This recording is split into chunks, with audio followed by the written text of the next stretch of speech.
Hey guys, it's Jolene from Smith's Nature Friendly Farms. Today we're hanging out in the garden and we are processing loofahs. All right, it's that time of year where we take our loofahs and we start processing them. Now, some of these guys aren't quite ready yet. This big one here, this green one, he's not quite ready yet. But this dried brown one, he's ready to go. So we're going to make a bunch of Luffa Sponges. I'll show you how we do it. And what I do with them typically is I sell them at the farmer's market. I also use them as scrub brushes for my Teflon pots. They're fantastic. And they're especially fantastic because they're, of course, biodegradable afterwards. So they are super good for that. Lots of people use them in the bathtub as well. Really pretty if you're a soap maker to put them into some soaps. I don't make soaps, but if I had goats, I totally would. But overall, they are fun. So I'm going to show you how we make them. Let's get started. So here's a really good look at the variance of the different dried loofahs. So you can see these guys are definitely not dried. They're still actually quite healthy as though I just picked them. They are well over a month and a half, almost 2 months picked, but still, they are still very green. And then these guys, you can tell they're definitely ready. They're dry. Some of them, I think, yeah, the seeds are even coming out. So perfect, that's what we want. These guys are ready to be processed. So all I do in order to process them is I use a typical bleach, pour it in. I don't measure. I just give a fairly, you want it fairly strong because you do have to take a fair bit of blackness, mold, basically off of the sponges. So it is a fairly strong mixture, and then I'll fill up the rest with water. Now I choose this pan, one, because it's metal and I'm putting bleach in it, two, because it's an old pan that we don't cook out of and eat out of anymore.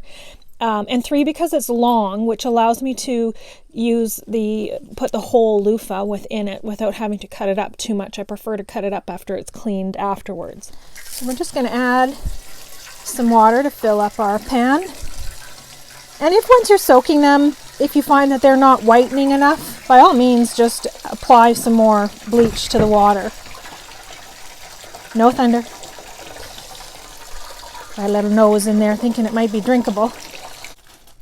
Make sure you have a container nearby because you'll want something to drop your seeds into, and it will give off a lot of seeds. But then essentially all we're going to do is start by peeling off the outer shell.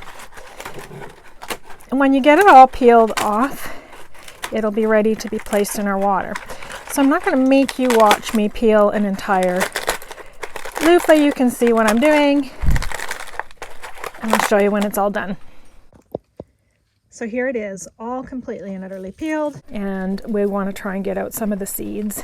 There's still quite a few in there. Okay, I think we've got out as many of the seeds that we possibly can, so I'm going to put the loofah in the water, let it soak up some of the water so that it sits in it.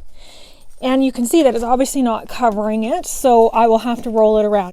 You might be able to get a deeper pot to put it in. I just turn them over time, so that'll start its process, and we're going to go on to the rest of them.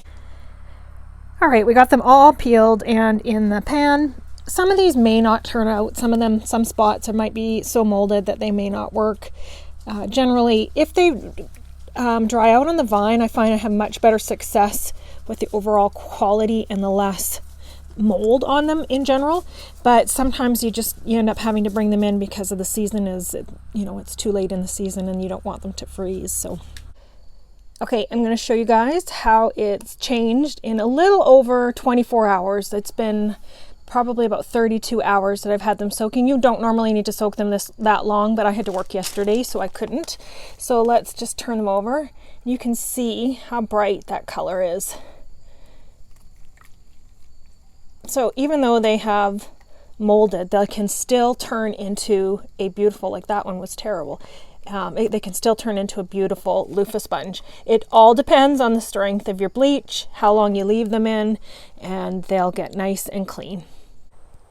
All right, this is it. This is our final product. We have a beautifully cleaned loofah. We can cut it up into any shapes that we want. I usually take a little snip about here down each one, and as you do that, you might notice some seeds still on the inside. I doubt they're viable after you've soaked them in bleach, and I've usually saved all the seeds that I need by now anyways, so I'd compost them, to be honest with you. So that's it. That is how you guys can make your own loofahs. I actually still have quite a few more that we have to process. Some brown ones down here that are ready and green ones that are still working through their dry out process. Well, that's it, you guys. That's it for making loofahs. Thank you for being here. As always, be friendly, be kind.